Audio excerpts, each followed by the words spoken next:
The 10 dark sides of female nature that can stop any man from achieving his life goals and purpose. Guys, this is part 2. If you have not watched part 1 yet, the link is in the description below. So click the link to part 1 in the description and watch it. But if you've already watched part 1, then let's keep going. This is part 2. So that brings us to the next dark side, which is dark side number 6. Most married women have had their whole face. Some of them who never had it regret missing it. Some of them even want to divorce their husbands to go back to the whole face.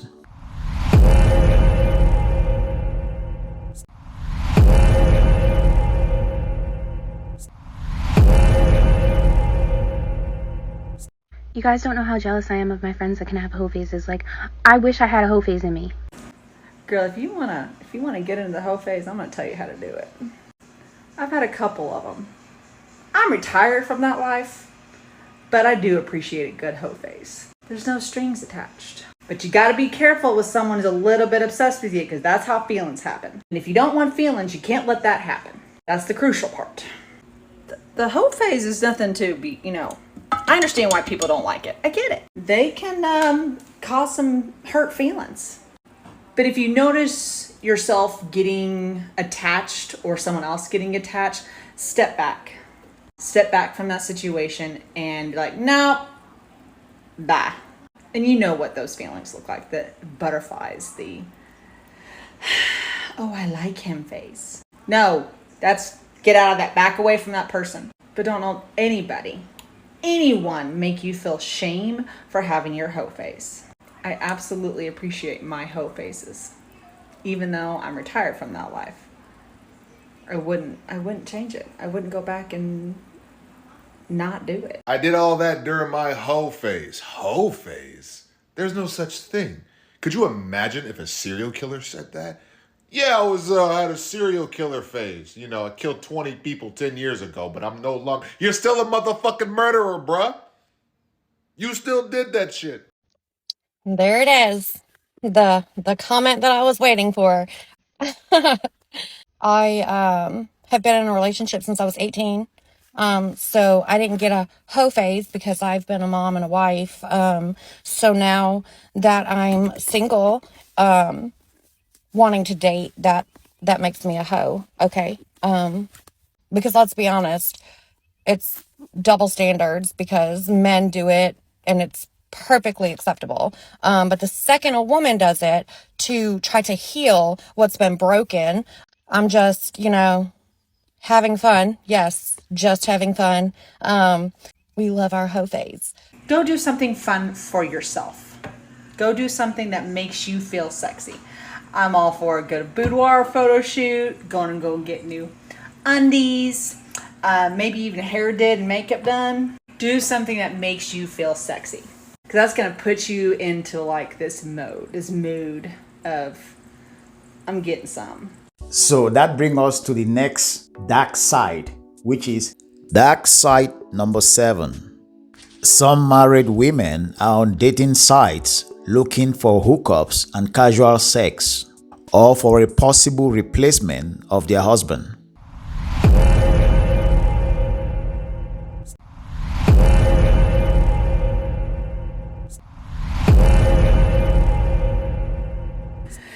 And I know we don't like to admit it, but you gotta download the sites. But you gotta make sure that you communicate in those sites what you're looking for. Obviously, you don't write hoe phase. You write things like just looking for new friends, because that's code for hoe phase, but not being like weird and gross about it. You just want to have fun. And there are a lot of guys on all the sites that are just looking for a little fun. Something you got to be real careful about, communicating. Because if you're not looking for a relationship, you got to make sure that they understand that. Because bitches be crazy. You know what I mean? So go have some fun. Go figure yourself out. Build your list of things that you like and you don't like. And when you're ready for the right one, you'll get out of the hoe phase. But until then, get it, girl. I was reading this post in a divorce group on Facebook, and the question put out to the ladies was, How many men did you sleep with during your hoe phase after your separation or divorce? And some of these comments had, one of them had up to 80 men in a short span of time. A lot of them were in the 20 to 30 range within maybe a 6-month period. And most of the women were cheering them on and shouting women empowerment and saying that this is feminism and women, taking control of their lives. And I mean this in the least judgmental way possible, but that's not empowerment. That is you degrading yourself. So that brings us to the next dark side, which is dark side number 8. Most women are conflicted between two choices. On one side is getting in a relationship, getting married, or staying married. On the other side is getting into or staying in the hoe phase.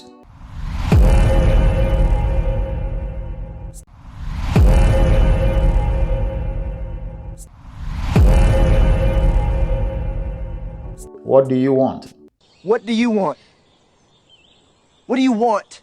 It's not that simple. What do you want?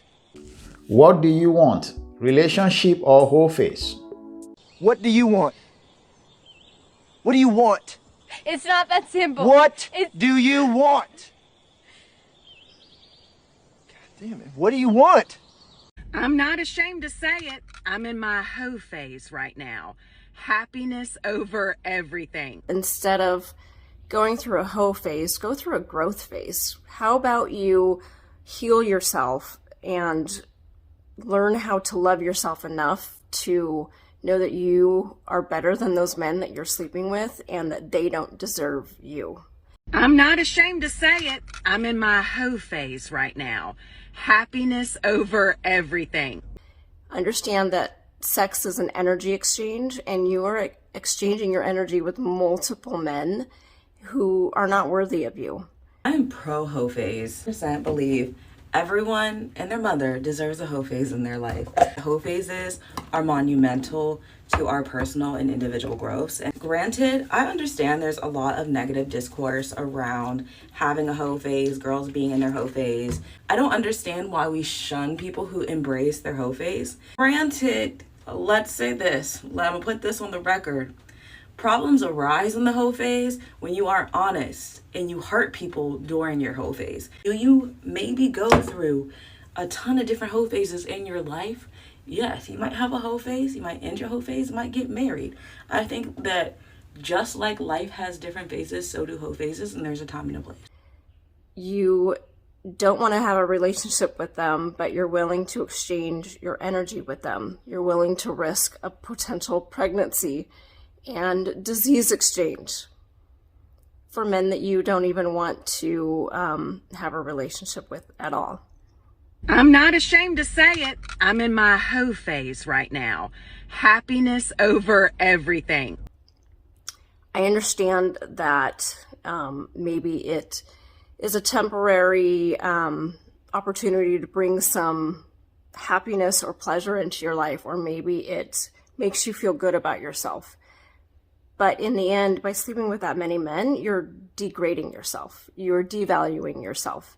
And the only way for you to grow and heal and to find a partner that values you is to value yourself first. You're worth more than that. You're worth more than sleeping with any random man that gives you the opportunity. And during the whole phase, they don't want to settle down. They don't want to get married. They don't want anything. They want to do these things like getting married, having kids later on. Some of them want to have it at 30, some of them at 35, some of them at 40. Some of them are even pushing 45. That's when they want to settle down. They want to always take some time out of this whole phase to catch up with a biological clock. They want to catch up with making babies. And once they are done making babies and doing all of those things, some of them go back to the whole phase. So even for some women, after they are married and have kids and they have a husband, everything is stable, some of them still want to go back to the whole phase. So that brings us to the next dark side, which is dark side number 9. Feminism indoctrinated women to indulge in unlimited sexual liberation.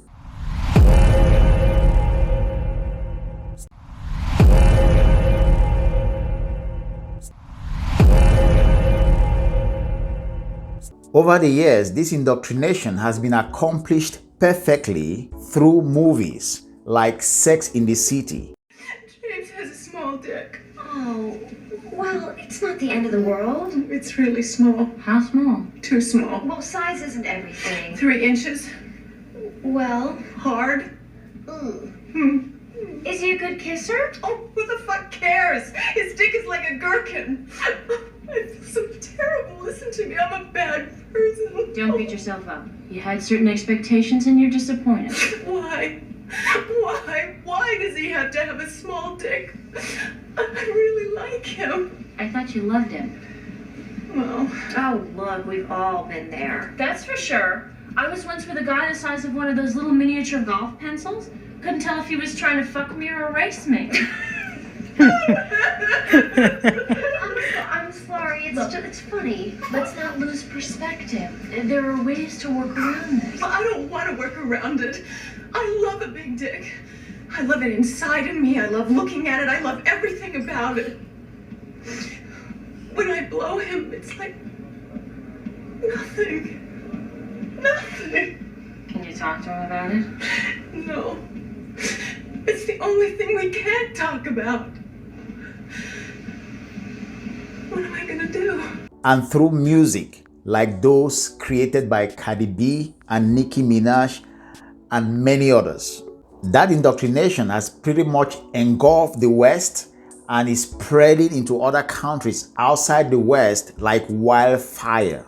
The result now is that many women can now go crazy on sexual liberation, starting with their whole phase, sometimes as early as 15 or sometimes as early as 18. So at this point, if you're a man and you want to be safe than sorry, you may want to assume that more than 90% of women go through the whole phase before they turn 30.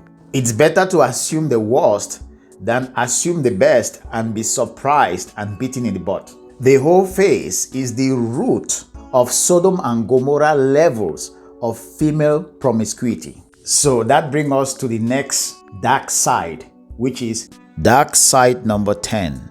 Most post-whole phase women are masters at selling purity.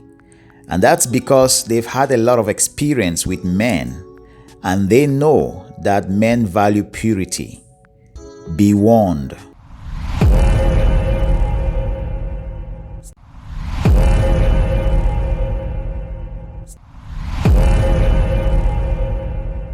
So if you are dating a wealthy man, a sugar daddy, or provider man, or someone you're seeing asks you your body count, the reason they're asking you is because they want to find out something.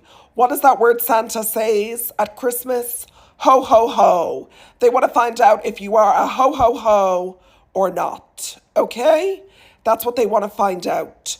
So even if you've slept with hundreds and thousands of people or you've slept with nobody, you're going to say 3. The answer should be about 3.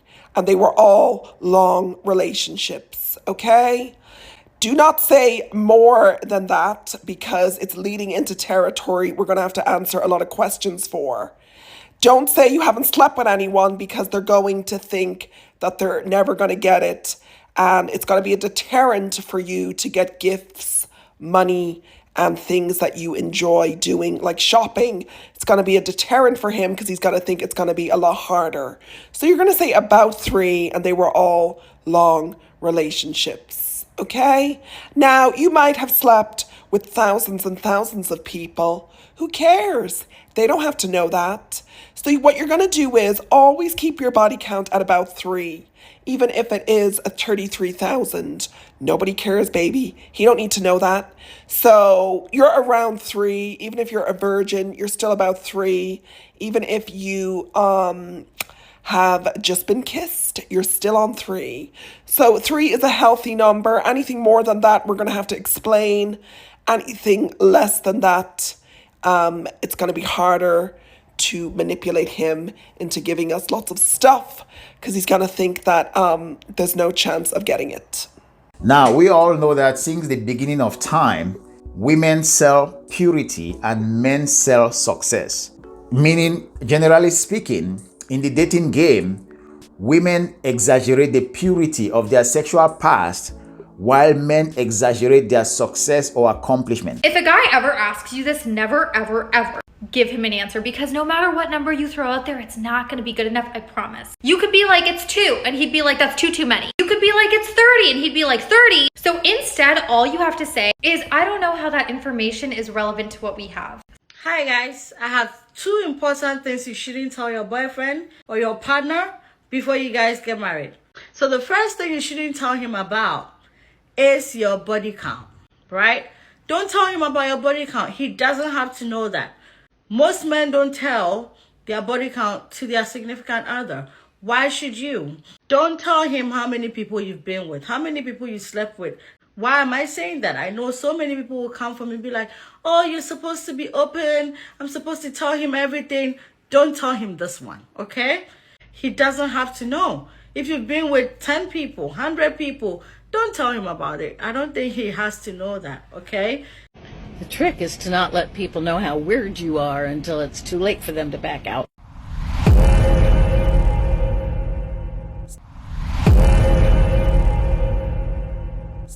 The trick is to not let people know how weird you are until it's too late for them to back out.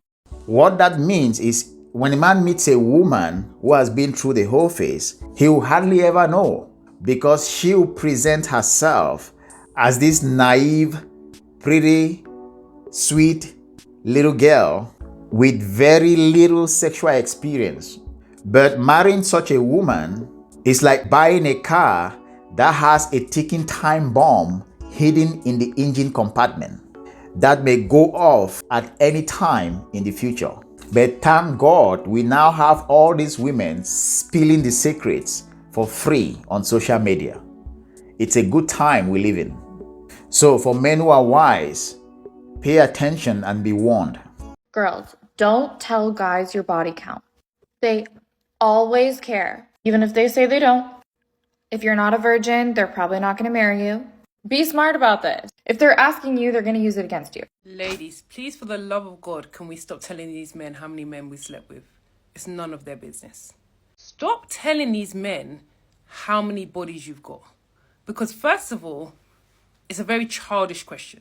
Like, if they want to get to know you, they can get to know you. The reason they ask is because they want to judge you based on what they think is a respectable number. And if you slept with more people than they think is a respectable number, they've already applied a judgment to you. You've slept with less people, then you're in that safe zone. Meanwhile, they've probably slept with enough people to make you throw up in your mouth, but they don't judge women on the same standards.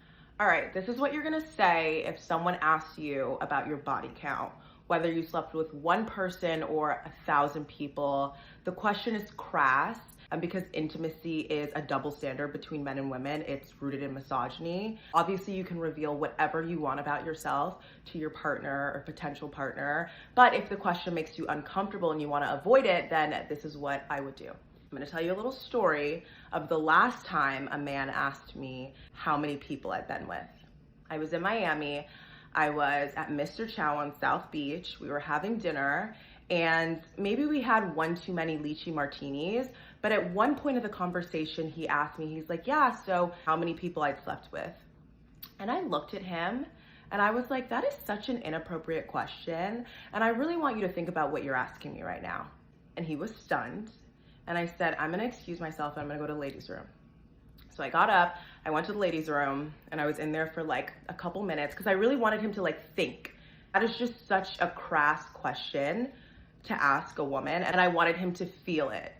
I go back to the dinner table and he is like apologizing profusely. He's like, I'm so sorry. I realized that wasn't appropriate. You know, it's none of my business and it is immature.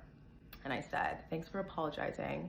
And I understand. That's the nice way. If I were the sprinkle lady, since you want to value my body count, let me value your bank account. And if you're going to ask me about how many people I've been with, I'm going to ask you how much money do you have in the bank?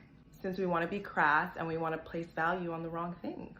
Like this, if a guy said to me, "What's your body count?" I'm not going to answer him because I just think that's inappropriate, disrespectful. You think it's disrespectful? And actually, I don't even want to talk to you anymore, so I'm just going to go. I think men should know that, to be honest. I think it's disrespectful if it's someone like you don't know. I mean, not disrespect, like it's private, right? But it's like if he's taking you seriously and wants to marry you, I think it's a valid question. I feel like a guy that has no kind of connection to your guy, I don't think it actually matters. And furthermore, you can ask a woman however many times what her body count is.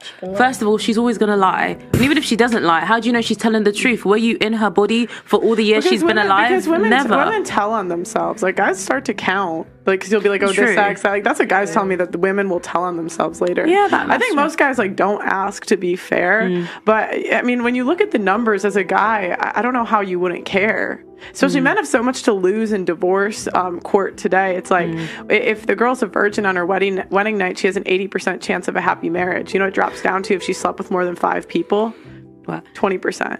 So if you've slept with more than 5 people, your chance of a happy marriage in 10 years goes down to 20%. So the other day, I made a post on how a woman's body count should absolutely not matter to you as a man in dating. In the comment section, I saw that a lot of you guys basically said that if a woman has a high body count, she'll be more likely to cheat on you if she's with you, and she will have trouble pair bonding. But I'm going to tell you guys the truth, which is that even if a woman has a high body count or has been super sexual in the past, if you are truly the right guy for her and she is head over heels in love with you, she is going to be 125% loyal to you and will not cheat, period. Right. Please drop a like below if you think that's a lot of BS. And comments below. Let's know what you think.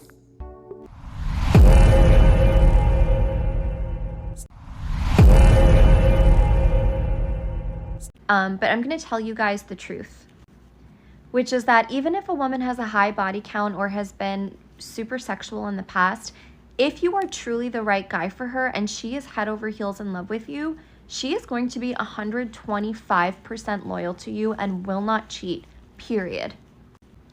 The key here, though, is that you have to be a high quality enough guy for her to want to stay around.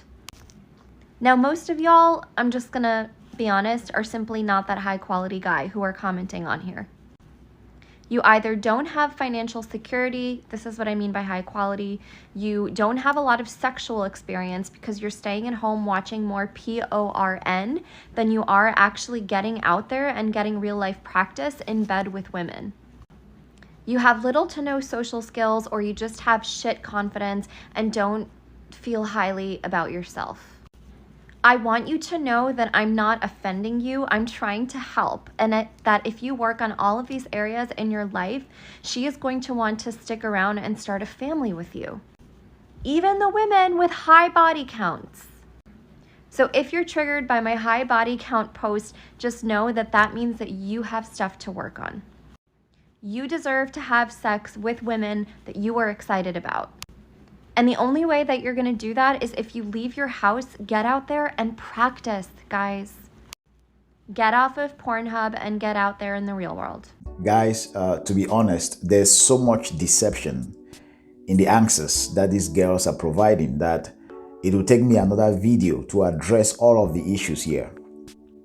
So I need to make another video to address this particular dark side number 10 and all the other dark sides that we've addressed in this video. I'm gonna create a new video to show you how to deal with these dark sides, okay? Because it's so important. If you don't know how to deal with these kind of ladies and you bring them into your life, they're gonna destroy your life. If you're an ambitious guy, you want to get far in life, you want to become a celebrity, you want to be known in the world in what you do, you want to achieve enormous success, women like this can destroy your life. So you need to know how to deal with them. So I'm gonna create a separate video for that. But just a quick answer when it comes to this particular dark side. If she has nothing to hide, she will not be triggered by the question. The very fact that she is triggered by the question tells you a lot. Now, when they use sign language, sign stands for shame, insult, guilt trip, and the need to be right. So when they shame you, when they insult you, when they want to make you feel guilty, and when they want to be right, just know that you're doing the right thing. When they are triggered, that's what they're going to do. They're going to shame you. So that tells you that there is something they're hiding and they don't want you to know. You already know that. How to respond to a guy who asks you what your body count is. I don't know, babe. What's your nana's? What about your mum's? What's your mum's body count, huh? Or your sister's? How many people has she slept with? I can safely say that the only difference between women in the West and women in other countries is that women in the West have been given extreme advantage in marriage by law to the detriment of men. Meanwhile, in other countries, even though there's promiscuity, but women are taught by society to respect men. They are taught by their parents and their families to respect men and to value the family unit more. So even though they still have this tendency of promiscuity, overall they realize that it's better to end up in a solid marriage unit, a solid family, and raise a family and raise children and submit to a man. That's the major difference. So in America, if a woman has been through the whole phase with a very high likelihood of cheating, finally gets married to a man and she ends up cheating on that man, and the man files for divorce, she stands to benefit enormously from the divorce because she can keep half of the man's properties and income as a result of the divorce. So a cheating woman stands to benefit from the cheating. You see the insanity? But in other countries, if same woman cheats on her husband, the husband can simply divorce her and there's no consequences on his finance or income. In fact, the woman will be afraid to cheat because she knows that she will lose all of the advantages that the marriage brings. So for every woman is different. There are some women that don't go through the whole phase at all. Those are the good ones. Those are the ones their parents indoctrinated them into the importance of preparing themselves for a husband and a family and marriage. Those are few and far in between. But most of them, they go through this whole phase. So guys, which of the dark sides can you relate to, and which ones do you have stories to share? Please comment below, like the video, subscribe, and I'll see you in the next one.